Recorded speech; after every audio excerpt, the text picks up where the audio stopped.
Thinking of buying your first home? Not sure quite where to start? Well, stick around because I'm going to break it down for you step by step.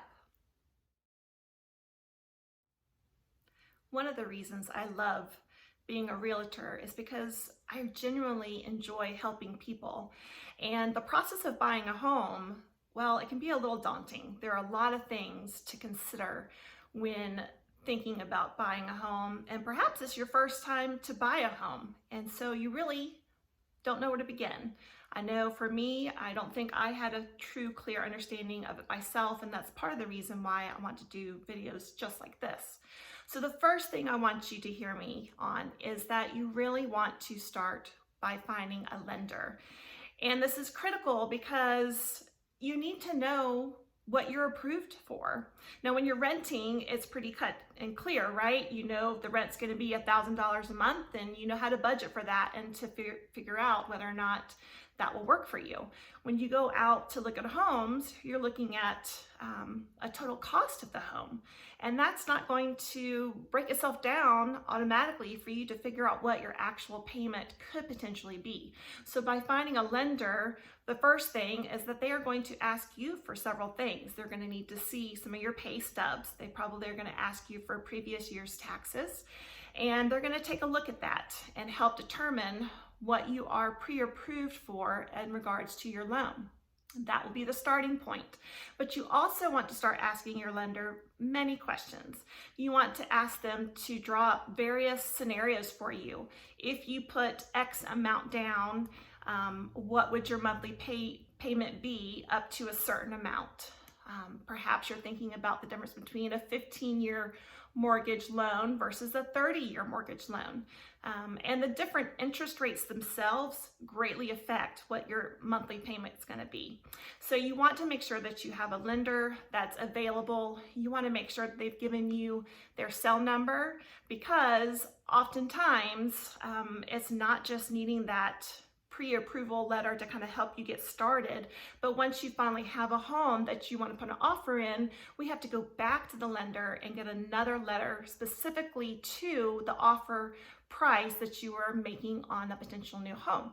So you want to make sure that when push comes to shove and you've been out looking in the afternoon and you've decided, yes, this is the one, that we can reach your lender on the phone that night, that they will be available to write up that new letter for you and email it to your realtor within the hour, really, so that they can get that offer put together and sent over to the listing agent. So again, it really is critical that you find the correct lender for you, the one that's going to be available to you when you need them. And you will know that based on the first time you call them, do they actually answer the phone? And if they don't and you leave them a message, how quickly are they getting back to you? When you send them an email, how quickly are they responding to that email? You want someone who's going to be very prompt to you reaching out to them, because that is truly the first important step. And a lot of people don't realize this, but you want to shop around, because different lenders are going to have different interest rates that they are offering. So while we all know that the interest rates are down right now and the rates are pretty good, one lender may be able to beat out another. So make sure you are calling around. All right, so now you have a lender picked out, you've run some numbers, you know what your budget is. The next step is to find a great realtor to work with you. And not only do you want a realtor that you connect with on a personal level, but you also want to feel confident in their abilities. You want a realtor that is going to be able to be your advocate. 9 times out of 10, something is going to come along in the process of buying a home or selling a home, and you need your realtor to be ready to go to bat for you. So go ahead and set up a meeting with the realtor. Get a feel for them, see how well you connect, ask them questions, check out some ratings online about them, their firm, their team, and decide whether or not you feel really good about moving forward with them. You also, again, want a realtor that's going to be available to you. They need to be able to respond quickly to you in regards to any questions you have. When you get to the point where you're ready to go see property, you want them available to be able to take the time to go show you homes. So there's all things to kind of think through in this process. All right, and the next step, once you've decided who your realtor is going to be, is they are going to set up a search for you. And this is where things start to get a little fun because now they can set up specific parameters. I know for us here in our MLS, we have the ability to go in, create a specific detailed search just for each of our clients. We can specify certain areas that they're interested in, specific neighborhoods. We can get as detailed as we want, square footage, how many bedrooms, how many bathrooms, do we need a attached garage or not? So a great process to be able to have a specific detailed search set up for just you and your specific criteria. As properties come on the market each and every day, even throughout the day, as soon as one hits the market and it checks all those boxes for your specific criteria, you will get notified with an email letting you know that you have a potential match, so to speak.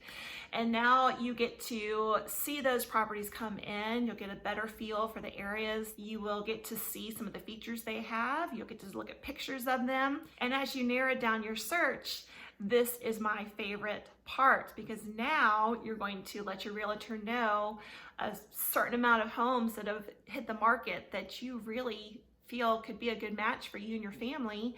And now you get to have your realtor set up the showings for you guys and take you to those homes and open the home up and allow you to go inside and tour it, really get a feel for it.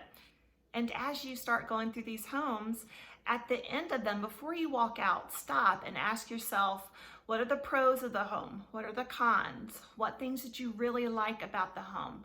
What things were you not so sure about? This will allow you to really narrow down the things that are most important to you to make sure that you are going to get in your first home. All right, so you've toured many homes, you have narrowed down your search, and you finally have landed upon the one that you just know in your heart of hearts that you would really love to be your home.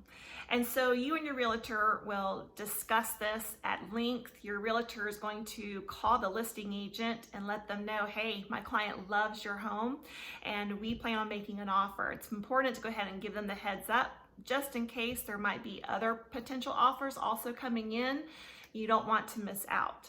So we always go and let the listing agent know up front that you have an offer coming. Next, your realtor is going to need a little bit of time to search some comps for in the area to determine, first off, if they feel that the list price on the home you want to make an offer on is right in the ballpark where it should be or not. Sometimes a seller will decide to list it a little high, anticipating somebody may come a little under and kind of hit that sweet spot where they really want to be.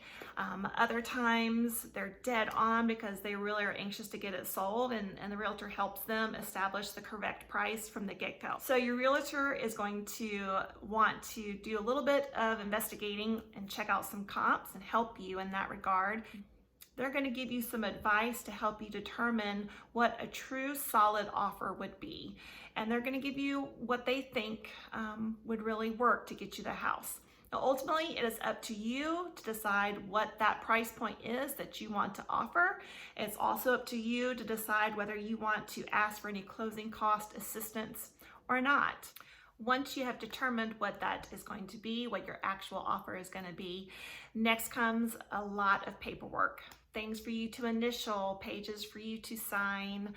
There's quite a number of pages that have to be dealt with that all come in together with your offer. And remember how I said how important it was to be able to reach your lender? Yep, this is where that comes into play because now we know what your offer price is going to be and we need that specifically stated in your pre-approval letter from your lender. So we will call your lender, ask them to get that to us as quickly as possible. And then all of that goes together into your initial offer and is sent to the listing agent. And next comes kind of what can be the most stressful part because now we have to wait. We don't know if other offers are on the table. Sometimes the agent will be upfront with you and let you know, sometimes not. They don't always go immediately within the next hour or two to their client to present that offer. So it's not uncommon for it to be a day, possibly even two, before you get an answer back. And that answer could be yes, they accept your offer. That response could be, no, we don't, but here's a counter, and trying to change some of the specifics of your offer. And then the ball is back in your court basically to decide whether or not you want to accept the counter, or perhaps whether you want to kind of start from scratch again and, in a sense, make a counter to their counter offer. So it is definitely a process, but the ultimate reward is getting that phone call that you indeed have an accepted offer, and now we are going to work towards getting to closing. However, I'm going to save that for our next video, because again, there are so many things that happen in between getting your offer accepted to hitting the closing date. And I think I'm going to save that for another time. So come back again if you have any real estate questions that I could help you with. I sure wish you would give me a call. And why don't you do me a favor, if you know of anybody that is considering to purchase a home, would you share this with them? And I hope everybody is surviving this quarantine, and we'll see you next time.